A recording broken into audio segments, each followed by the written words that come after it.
Awal derita yang tak pernah aku bayangkan. Aku dipaksa nikah dengan seorang pemulung jalanan. Namaku Rani. Aku tak pernah membayangkan hidupku akan berubah drastis hanya dalam semalam. Aku gadis biasa yang sedang menempuh kuliah semester akhir. Impianku sederhana, lulus, bekerja, dan membahagiakan ibu. Tapi semuanya hancur saat ibu jatuh sakit parah. Dan ayah tiriku yang selama ini hanya jadi benalu tiba-tiba menjualku untuk melunasi utangnya. Aku tidak dilelang secara harfiah, tapi ia memaksaku menikah dengan seorang pria yang katanya sudah siap membantu keluarga kita. Asalkan aku bersedia menikah dengannya. Aku menolak. Aku menangis, memohon, tapi ibu dalam kondisi koma di rumah sakit. Dan kami tak punya biaya sedikit pun. Akhirnya, dengan hati hancur, aku pasrah. Hari pernikahanku bukan perayaan. Aku mengenakan kebaya pinjaman. Dan pria itu, ia datang mengenakan kemeja usang, celana lusuh, dan membawa karung besar berisi botol plastik. Dia seorang pemulung. Namanya Arman. Kami langsung tinggal di rumahnya, sebuah gubuk kecil di pinggir kota. Bau menyengat dari tumpukan barang bekas menusuk hidungku setiap hari. Aku menangis hampir setiap malam. Aku bahkan tak sanggup makan. Arman tak banyak bicara. Ia hanya berkata, "Maaf kalau kamu merasa tersiksa. Aku gak pernah niat menyakitimu." Anehnya, dia tidak kasar. Dia tidak memaksaku untuk apapun. Setiap pagi, dia bangun lebih dulu, memasakkan nasi, lalu pergi memulung. Malamnya dia pulang membawa senyum kecil dan makanan sederhana untukku. Aku benci tempat ini, tapi aku tak bisa membenci dia sepenuhnya. Suatu hari, hujan deras mengguyur. Atap gubuk bocor parah. Aku marah dan berteriak padanya, menyalahkannya atas semuanya. Tapi dia hanya diam, lalu menutup bagian bocor itu dengan tubuhnya agar aku tetap kering. Hari-hari berlalu dengan ritme yang sama. Arman pergi pagi-pagi dengan gerobaknya, pulang malam membawa hasil memulung. Tapi semakin lama aku tinggal bersamanya, semakin banyak keanehan yang mulai kutemukan. Pertama, dia sering menghilang malam-malam tanpa membawa gerobaknya. Pernah suatu malam, aku terbangun dan melihat dia tidak tidur di tempatnya. Aku tunggu hingga subuh. Baru dia pulang, tapi pakaiannya rapi. Wangi parfum mahal masih tersisa di tubuhnya. Saat kutanya, dia hanya berkata, "Tadi bantu teman." Kedua, beberapa kali aku melihatnya membaca buku-buku tebal berbahasa Inggris, buku ekonomi, investasi, bahkan biografi orang sukses. Bukankah seorang pemulung tak akan punya akses atau ketertarikan pada hal seperti itu? Tapi Arman membacanya dengan serius, bahkan menandai halaman-halaman tertentu. Lalu, puncaknya terjadi malam Jumat itu. Aku sudah mulai bisa menerima kehadirannya, meskipun aku masih menyimpan jarak. Saat itu dia bilang mau keluar sebentar. Kali ini, aku diam-diam mengikutinya. Aku penasaran kemana dia pergi setiap malam.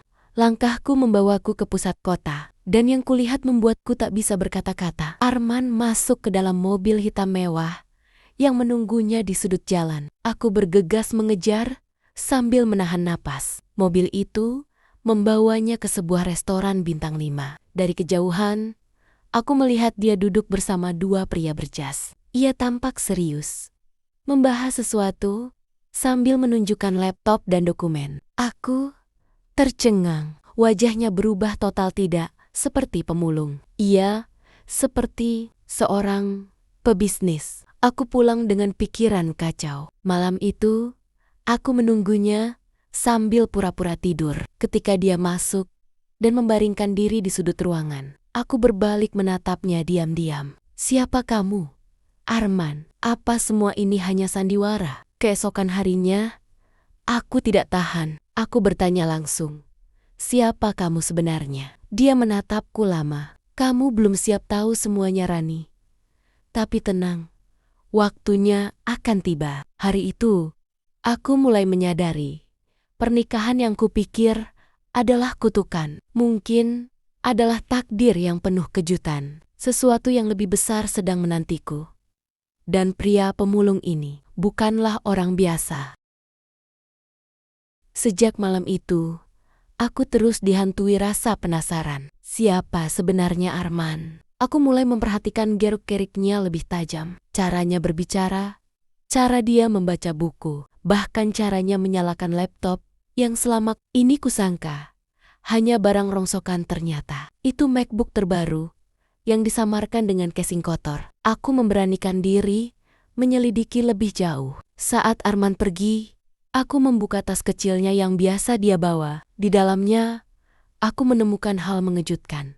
Kartu identitas dengan nama berbeda, beberapa kartu ATM dengan nama Arman Pratama Wijaya, dan satu map penuh dokumen. Di salah satu kertas tertulis, PT Wijaya Group, Direktur Utama. Tanganku gemetar. Aku coba mencari namanya di internet menggunakan ponsel. Dan benar saja dia adalah pemilik perusahaan besar yang bergerak di bidang properti, logistik, dan investasi. Artikel bisnis menyebutnya sebagai miliarder muda yang rendah hati dan suka menyamar untuk mengenal orang-orang dari kalangan bawah. Hatiku campur aduk, marah, malu, kagum. Kenapa dia tidak pernah bilang siapa dia sebenarnya? Aku menunggunya pulang dengan dada berdebar. Ketika dia sampai rumah, aku duduk di depannya dan meletakkan semua dokumen itu di lantai. Jadi kamu miliarder? Tanyaku pelan. Arman terdiam. Ia menatapku, lalu menghela napas. Aku tidak pernah niat menipumu, Rani. Aku hidup seperti ini untuk mencari seseorang yang bisa menerimaku, bukan karena harta. Semua wanita yang dekat denganku sebelumnya hanya ingin uangku. Tapi kamu, meskipun dipaksa menikah denganku, kamu tidak pernah mempermalukanku. Kamu tetap menghargai aku. Meski kamu sangat membenciku. Aku tak bisa berkata-kata. Air mataku menetes tanpa bisa kutahan. Kenapa dia memilihku? Aku bahkan nyaris tak pernah bersikap baik padanya. Aku tahu kamu menderita, tapi aku ingin kamu tahu. Sejak hari pertama kita menikah, aku sudah berniat menjaga kamu. Bukan karena kasihan, tapi karena aku melihat ketulusan dalam dirimu yang kamu sendiri gak sadari. Malam itu, untuk pertama kalinya, aku memeluknya. Bukan karena rasa iba, tapi karena aku sadar aku telah menemukan pria yang lebih dari sekadar suami. Dia adalah anugerah yang Tuhan kirimkan lewat cara yang paling tak terduga. Sejak malam pengakuan itu, semuanya berubah. Arman tak lagi menyembunyikan siapa dirinya. Ia mulai membawaku ke dunianya yang sebenarnya, dunia yang selama ini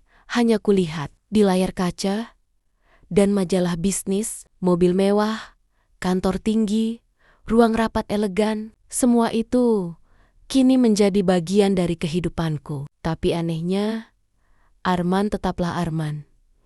Ia tetap sederhana, tetap hangat, dan tetap mencuci piring sendiri di rumah. Meski punya puluhan asisten pribadi, aku ikut dalam rutinitasnya. Ia mengajakku ke kantornya dan mengenalkan aku sebagai istrinya. Semua orang terkejut. Beberapa menatapku sinis, menganggapku cuma wanita beruntung yang menang undian. Tapi Arman selalu menggenggam tanganku erat dan berkata, dia bukan wanita biasa. Dia wanita yang bertahan bersamaku saat aku tidak punya apa-apa, setidaknya di matanya. Tapi kisah ini belum selesai. Arman belum lupa pada satu hal. Ibuku yang masih terbaring sakit. Tanpa sepengetahuanku, ia memindahkan ibu ke rumah sakit terbaik di kota. Biaya pengobatan, perawat pribadi, bahkan terapis terbaik semua ia tanggung tanpa ragu. Dalam 2 bulan, kondisi ibuku membaik drastis. Aku menangis saat ibu memanggil namaku dengan suara yang mulai pulih. Tak hanya itu, Arman juga menyelesaikan seluruh utang ayah tiriku. Tapi bukan untuk menyenangkan pria itu. Arman melakukannya agar aku bisa benar-benar lepas dari masa lalu yang kelam. Ia bahkan menyuruhku memilih mau kembali ke dunia lama atau membangun hidup baru bersamanya. Tanpa ragu, aku memilih tetap di sisinya. Kami pindah ke rumah utama miliknya. Rumah besar, bergaya Eropa yang dulunya hanya kulihat lewat drama TV. Tapi yang paling mewah bukanlah ruang tamunya, melainkan perasaan damai yang mengisi hatiku setiap hari. Kini, aku berdiri sebagai istri dari pria yang awalnya kupikir adalah kutukan hidupku. Padahal ia adalah berkah terbesar yang pernah Tuhan kirimkan. Dari pemulung menjadi suamiku, dari derita menjadi bahagia selamanya. Karena kadang cinta sejati memang datang lewat cara yang paling tak masuk akal, tapi juga paling tulus. Dan aku bersyukur aku tidak menyerah pada cinta itu saat bentuknya masih terlihat buruk.